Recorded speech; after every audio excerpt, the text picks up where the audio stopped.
Good morning and welcome to our one-on-one with our Meet the Candidates for the upcoming election on September 14. Pleased to say that current councillor Karen Toms is with me right now. Councillor Toms, good morning.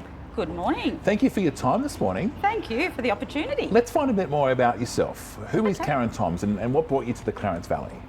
Okay, well, Karen Toms is married with 2 sons and 3 grandsons, and we came to the Clarence Valley back in 2001 because we just loved it. We came here for holidays and we had the opportunity to come and manage Woody Head Camping Ground in Bundjalung National Park. So that's what brought us there, our favourite place in the world. And of course we stayed. So obviously you've been involved with the local community from a business point of view, but also in regards to community groups as well. Absolutely. I started off, as soon as we got here, I joined the business chamber. Even back in Brisbane before we left, I was always in communities and doing lots of voluntary work, so it wasn't unusual for me. So I joined the chamber. It's a great way to meet people when you move to a new place. And it wasn't long before I found myself as the president of the chamber. Wow, here locally? Yeah, in Iluka. Wow. Yeah. That's fantastic. Yeah, so it didn't take long to get involved? No, it didn't take long at all. In fact, in 2003, I went down to the Premier's Conference and did a presentation on Iluka and their Town Life program. So that was like 5 years before I even became a councillor. I was going to say, you've spent 4 terms as a councillor? I have, yes. 4 consecutive terms, and been successful 4 times. And was that with Clarence Valley Council? Yes, of course, Clarence Valley Council. Yeah, and I guess over that time things have changed. What are some of the things that you've noticed that have changed since first becoming a Clarence Valley Councillor? Well, in the past 4 terms, 16 years, I've found this term to be the most successful in getting things done. Back in 2008, it was the 2nd term of the Clarence Valley Council, so there was still a lot of planning, strategic planning being done, a lot of sort of getting used to, I think, being a new council. And it's taken this long to actually see some amazing results that have happened this year, which is so heartening for me. It's been wonderful because I've been on the journey for a long time. The actual distance of the Clarence Valley Council's footprint is massive. It is. And obviously there's lots of roads, there's lots of infrastructure that has to be done. Why have you decided to rerun for another term, for another 4 years? Well, I love my community and it's serving the community. I'm experienced and I'm really dedicated to my community, and I think I still have a lot to give. What are some of the things that you have been happy with, I suppose, or thought were the high achievers for the current term? The actual items, high achievers? Yeah. Okay. Well, the 3 major ones would be the Aquatic Centre. That's been a long time coming. And of course, the Treelands Drive precinct, finishing that off and getting a larger library. And the Maclean Cultural Centre. I mean, that's just massive. And that's been a long-term aspiration of the community. And they don't just happen overnight. Local government, there's a lot of strategies, there's a lot of planning, and it does seem to new councillors that it takes a long time. But because I've been around for 16 years and in the council, I've been along those journeys, and it's just fantastic to be here still to see them actually being realised. You mentioned before that this has been probably one of the most successful councillors in getting things done. There has been a little bit of bickering along the way as well. Yes, that's true. There definitely has been, bickering is probably not the word I'd use, but yes, that has been a shame, really. It's been a shame, and it's been internal from a few councillors. And of course, that's never good. We need to work as a team, but despite those things happening, we've achieved great things. And it's sad to hear. It's sad to hear from certain councillors that we haven't done well. We've done amazing. And last Tuesday, before our council meeting, we had a lunch, which was fantastic, and we had a presentation of all of the achievements we've done in like 2 years, and it's extraordinary. And I think we forget about all of those things that happen along the way. So that was a first, and I hope the councillors that are leaving and not standing can now see that it has been a fabulous term. So a former councillor has sort of made comments in the media that he was frustrated, with the whole process and so forth. Was that just a lack of understanding, do you think? Look, I don't know, but I do believe it could be just that, because it's a very short term. It's 2 years and 9 months, and let's be out there. It was Jeff Smith, our deputy mayor, and he didn't seem to like the processes. But I think it might have been like we had fantastic training. So I don't know. I don't want to speak badly about Jeff, but he just seemed to have difficulties in maybe understanding, because there were opportunities for him as a councillor to put forward notices of motion if he didn't like things or he didn't think it was correct or whatever, but perhaps he didn't understand that he could do that, because it's not easy to put forward notices of motion. You've got to do a lot of work.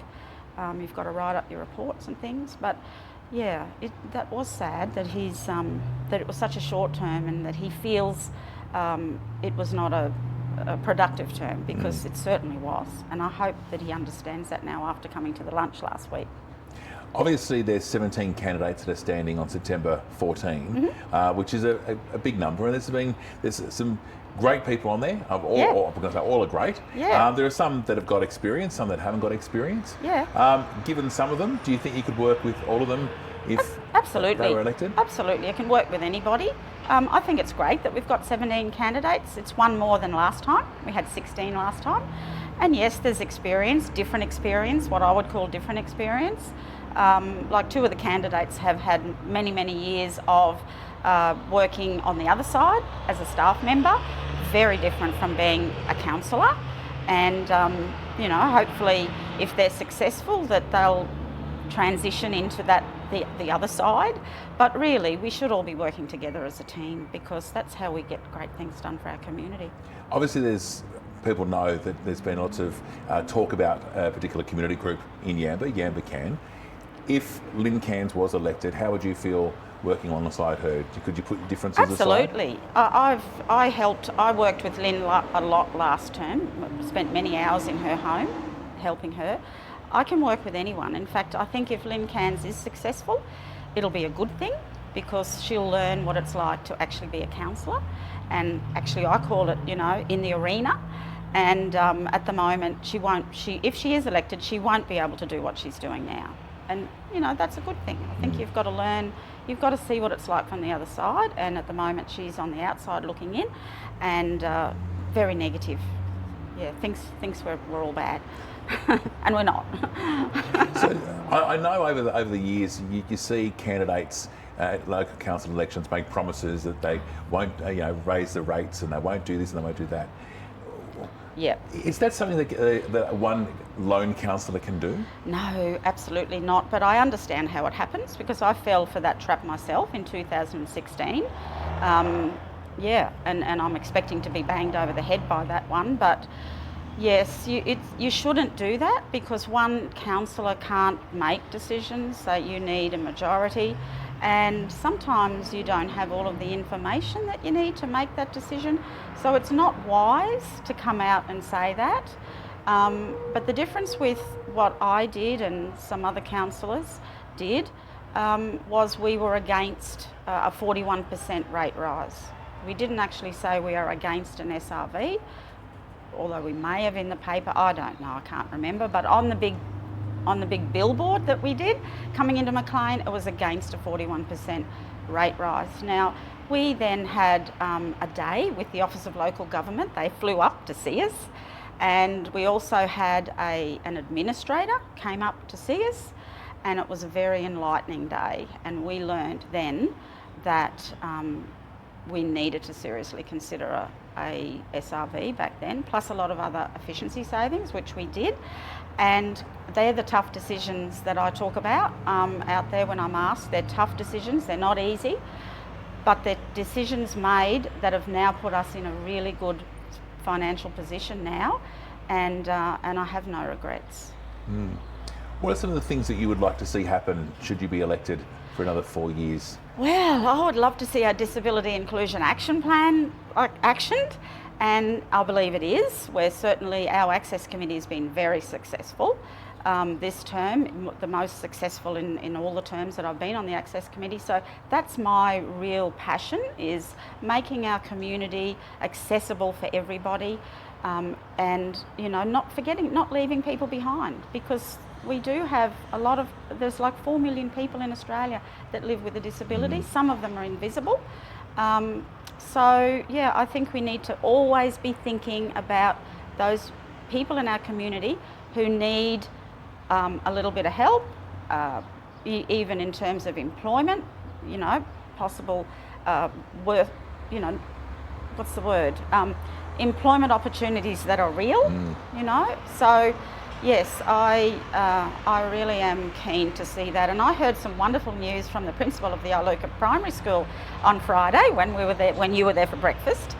And he told me that in the school holidays, they're having about $1 million worth of works done to that lovely little school, because they have a student coming who is in a wheelchair. Now that just warmed my heart, that the Department of Education is willing to do that, and that's fantastic. So very inclusive. Very inclusive, and we need to be. We need to be inclusive with people with disabilities, not just as an afterthought, but as always in our mind when we're making decisions. Is there anything else that you would like to see happen in 4 years? I would like to see the Aquatic Centre finished, the last section that we haven't funded yet. That would be lovely, because that's been a long-term aspiration of our community. No, I just think continue to go the way we're going. We're doing fantastic things with our roads. We've had enormous grants over the last couple of years, and we've been getting the work done on top of business as usual. We really are in a position of being proud, and I'm very proud of our staff, because despite what's been going on out there in social media and that, and they cop it too, not just councillors. That makes me angry, because they can't fight back. But we've got a great team, and it's starting to show. I don't know, people are starting to you can see it's starting to show, and it makes sense, because we're 20 years old this year, and all the councils in Australia their infrastructure is getting old. It's just a fact. So we have been able to renew our infrastructure that's been old and not servicing our community properly for a long time. So I just want to continue to deliver those wonderful aspirations, and go out to the community, which we need to do soon, to actually review our community strategic plan. And that's where we listen to what the community want to see in the future for our council. Is there anything the council could do better for the community? Like, if looking back over all those years that you've been on council, is there anything that council could improve on? Oh, always. I think we can all improve, even ourselves. No one's perfect. So there's always room for improvement. And we do surveys every 2 years, I think. Might be wrong there. But, it's a lot of the negativity is about perceptions. But, communication is one thing that I hear about all the time. Community consultation. There are people who want to go back to the town hall style communication. I absolutely don't agree with that. One of the councillors who's fighting for that, or suggesting we do that, supported our community participation plan. It was adopted this term, and it's far better to actually have staff in an area where people can drop in, have a chat, non-threatening. If you go to a community meeting and you're not on the same page as the people out the front, you're not game to say anything, because you'll get held down. So it isn't a good way to actually communicate to find out what our people are thinking. But look, I think probably communication, but I think that's even improved big time. We've got lots of ways. We've got report it, we've got emails. We need to come through the front door, not go to certain staff, because they can get lost. We need to go through the front door, which is council at clarence.nsw.gov.au, and those emails get distributed to the staff. Now, we're human, sometimes they get missed. I've missed emails, we get so many, and it just happens. But come back to us, remind us we haven't answered you or whatever, because we should be. That's really, to me, customer service is a priority. And from a councillor's point of view, should councillors always be available to the community? Well, both on phone and on email? Well, yes, I think so. I mean, I've been out at 9 o'clock because I got a phone call and, come and see what I have to put up with. Well, I did. And yeah, I think so. But, you also need to set some boundaries. You've also got family and, other priorities, and some councillors work. So, you can't be available really 24 hours. I actually turned my phone onto sleep mode so I wouldn't hear an email, I wouldn't hear a phone in the middle of the night. But, I think if there's some sort of an emergency, the council after hours number is the proper way to go. But other than that, yes, I make myself available whenever I can. I'm always available. Well, September 14 isn't far away. It is election day, D-Day. Of course, pre-polling starts on Saturday. Has already, has started. No, Saturday. Yep, on Saturday. Tell me why people in the Clarence Valley should vote for Karen Thoms. Well, I think I've got a track record of getting things done. I'm an effective councillor. I know how the processes work, and I work well with others. I work well with other people. I help them. I've helped new councillors along the way. I'm open and I'm transparent, and I work for the whole community. And and I think I have a reputation that is proud of, and I'm very proud of my reputation, of the work I've done. I forgot to ask you though, you've put your hand up twice now in the last two times that there's been a mayoral election. Should you be elected on Saturday, September 14, and you get on council, will you put your hand up to run as mayor or deputy? Not as mayor. I won't put my hand up to run as mayor, but I will put my hand up to be deputy to support a mayor. But certainly I won't be putting my hand up for mayor. Is that ruled out for the whole 4 years? Yes, I think so, yes. I have lots of other responsibilities that I do in my community that are voluntary, and plus my family and my grandchildren. So being the mayor isn't important to me. It's a title. I think we're all leaders, and being the mayor gives more responsibility in terms of time. And no, I won't be putting my hand up as mayor, but I would like to assist someone, especially if it ends up being a new councillor, and that can happen. We live in a democracy, and who knows who we'll get. But no, it's a definite no for the whole 4 years. Councillor Thoms, thank you for your service over the last 16 years as a councillor. You're welcome. Good luck on September 14. Thank you very much for the opportunity. Pleasure. Thank you.